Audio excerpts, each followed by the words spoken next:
And now, the best 60-ish seconds of your week. And yes, it's Saturday. It is now officially springtime, although those of us in the Northeast would hardly be able to tell so. But here in my home state of Pennsylvania, it's supposed to be 75 degrees tomorrow, so hopefully spring is truly on the way. March Madness is upon us. The Major League ball players are going to be heading north in just a couple of weeks, so the best time of the year is coming up soon. I can't wait until warm and sun.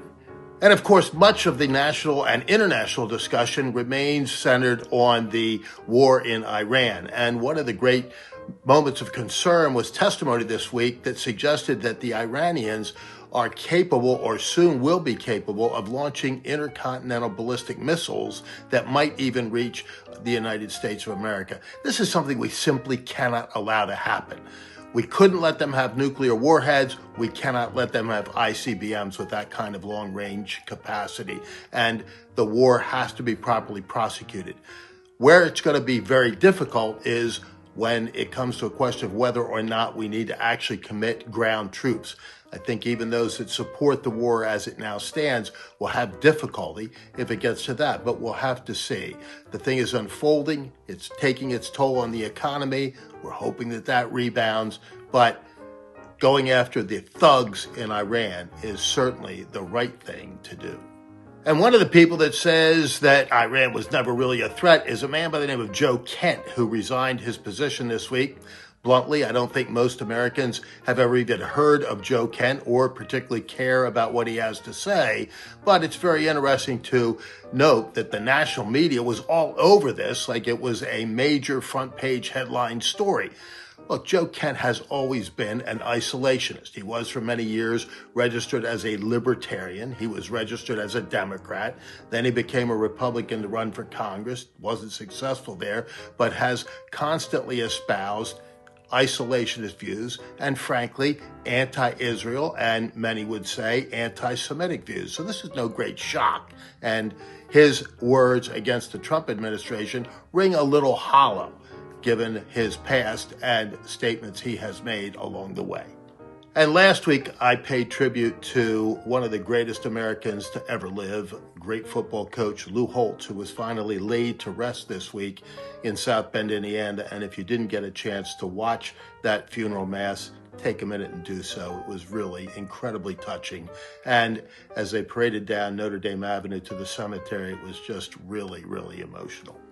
And an emotional moment for me is the fact that I didn't specifically pay tribute last week to another great American who passed away, David Keene, because I wanted to focus on the life and work of that fabulous man who left us the same week that Lou Holtz did.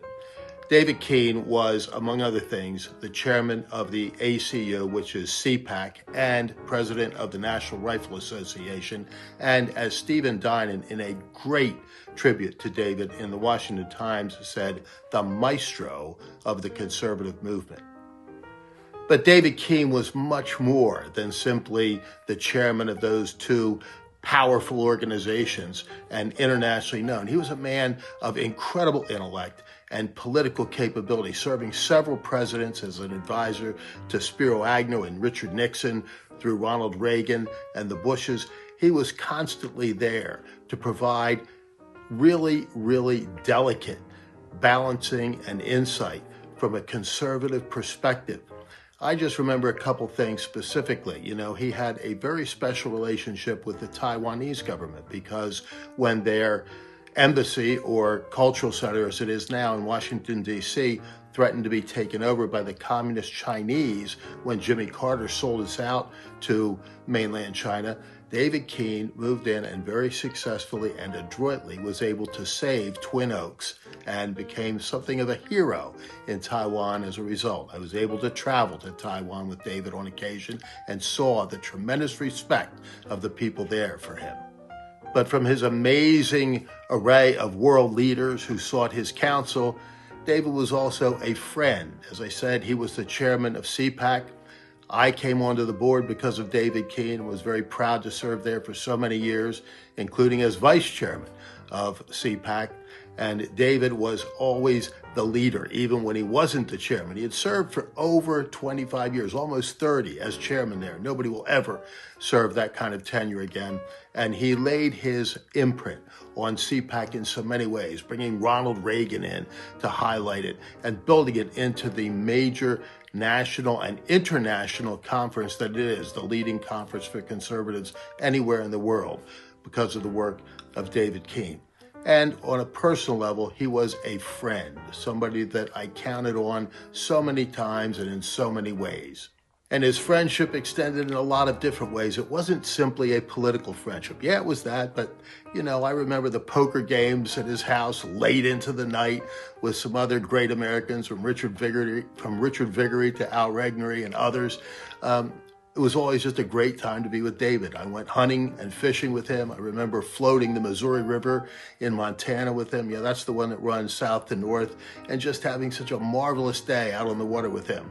We fished the Susquehanna here in Pennsylvania just a couple of years ago before I got sick, and had a marvelous time with some local friends, because David was always so affable and friendly and made friends along the way. I remember sitting at the Glass Lounge with him, having a steak, and half the people at the bar were his buddies before he left. That was just the measure of who David Keene truly was.